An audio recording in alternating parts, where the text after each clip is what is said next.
अब हमारा अगला टॉपिक है that is domestic and national income.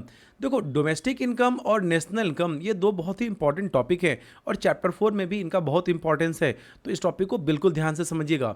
देखो, at macro level the concept of income is used both as a domestic concept and national concept.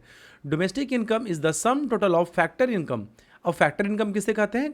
Compensation of employees, rent, interest and profit generated within the domestic territory of a country, no matter who generates it, that is normal resident or non resident. जैसे अगर हम imagine करो, India में IPL का match हुआ और यहाँ पे दुनिया के अलग अलग देशों से क्रिकेटर आए इंडिया में खेलने के लिए और उन्होंने इंडिया में मैच जीता, ठीक है।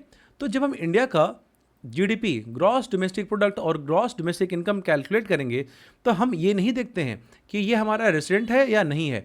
हम वहाँ ये देखते हैं कि वो जो पर्सन है उसने इंडिया के टेरिटरी में पैसा अर्न किया है या नहीं किया है। अगर उसने इंडिया में टेरिटरी में रहकर इनकम अर्न किया है तो उसे हम डोमेस्टिक इनकम में उसे हम ऐड करेंगे। लेकिन नेशनल इनकम में ये नहीं होता है। नेशनल इनकम में जो इंडिया का रेसिडेंट है सिर्फ उसी के पैसे को ऐड किया जाता है। अब हाँ, इस बात से फ़र्क नहीं पड़ता कि वो विद इन टेरिटरी हो या आउटसाइड। इसको आप और ध्यान से समझो। मान के चलो कि मेरी जॉब यूएसए में लग जाती है, ठीक है। मैं यूएसए में रहता हूँ, मैं वहाँ हर साल मैं कम से कम दो तीन महीने के लिए मैं अपने घर आ जाता हूँ, मैं इंडिया आ जाता हूँ। तो मैं तो आउटसाइड द टेरिटरी रह रहा हूँ, मैं तो देश के बाहर रह रहा हूँ, लेकिन मैं कहाँ का रेसिडेंट हूँ? इंडिया का रेसिडेंट हूँ। तो नेशनल इनकम में हमें बस एक ही इंपॉर्टेंट चीज़ देखना होता है कि हमारा रेसिडेंट कहाँ रह रहा है, वो डोमेस्टिक टेरिटरी में है या आउटसाइड द टेरिटरी। अगर वो हमारा रेसिडेंट होगा, हमारे देश का नागरिक होगा, तो उसकी इनकम को हम इंडिया में ही ऐड करेंगे और यही नेशनल इनकम होता है। तो इसको फिर से एक बार मैं शॉर्ट में एक्सप्लेन कर देता हूं। देखो, डोमेस्टिक इनकम, सो डोमेस्टिक इनकम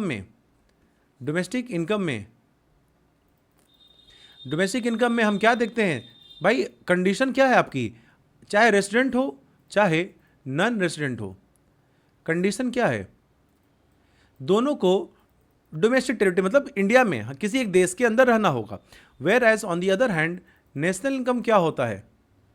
नेशनल इनकम में हमारा रेसिडेंट चाहे वो इनसाइड द टेरिटरी हो, चाहे वो देश के अंदर रह रहा हो या हमारे देश के बाहर रह रहा हो, उसकी इनकम को हम ऐड करते हैं। नेशनल इनकम को बोला जाता है एनएनपी और डोमेस्टिक इनकम को बोला जाता है GDP. So I hope now this topic is clear to you. अब आ जाओ डोमेस्टिक टेरिटरी। देखो, डोमेस्टिक टेरिटरी क्या होता है? देखो, domestic territory is the geographical territory administered by a government within which person, goods and capital circulate freely. जैसे देखो, हमारा प्यारा भारत, हम अपने इंडिया में हम कहीं भी मूव कर सकते हैं, एक स्टेट से दूसरे स्टेट जा सकते हैं, हमें कोई पासपोर्ट की जरूरत नहीं होती है। क्यों? क्योंकि हम अपने डोमेस्टिक टेरिटरी में रह रहे हैं। लेकिन जैसे ही हम अगर एक देश से दूसरे देश में जाएंगे, हम इंडिया से अगर हम पाकिस्तान जाएं, इंडिया से हम अगर हम यूएसए जाएं, इंडिया से हम अगर बांग्लादेश जाएं, तो हमें क्या करना पड़ेगा? हमें पासपोर्ट की आवश्यकता होगी, क्योंकि यह हमारा टेरिटरी नहीं है, हमें वहाँ परमिशन लेने पड़ेंगे। लेकिन इंडिया में हमें तो ऐसा करने की जरूरत नहीं पड़ता है, तो इसी को ही डोमेस्टिक टेरिटरी कहा जाता है। बट इसमें कुछ एक्सेप्शन होते हैं। क्या? आइए उसको देखा जाए। Note, do we have this freedom of circulation in the embassies of foreign country located India? No. Do we have this freedom of circulation in the Indian embassies located abroad? Yes. अब देखो, thus foreign embassies are not part of domestic territory, whereas Indian embassies located abroad are part of domestic territory. ये बहुत ही important topic है, इसको ध्यान से देखना। आप लोगों को पता होगा कि एम्बेसीज होते हैं जैसे जिसमें दूसरे देशों के रिप्रेजेंटेटिव हमारे देश में आके रहते हैं। तो मान के चलो कि हमारा इंडिया, ये सपोज इंडिया की टेरिटरी है, यहाँ पे यूएसए का एम्बेसी है। ये यूएसए का एम्बेसी, हालांकि ये इंडिया में है, लेकिन इसे हम डोमेस्टिक टेरिटरी में कंसीडर नहीं करेंगे। और यूएसए में जो इंडिया का एम्बेसी है, हालांकि वो इंडिया के बाहर है, लेकिन वो यूएसए में होके भी वो डोमेस्टिक टेरिटरी का हिस्सा माना जाता है।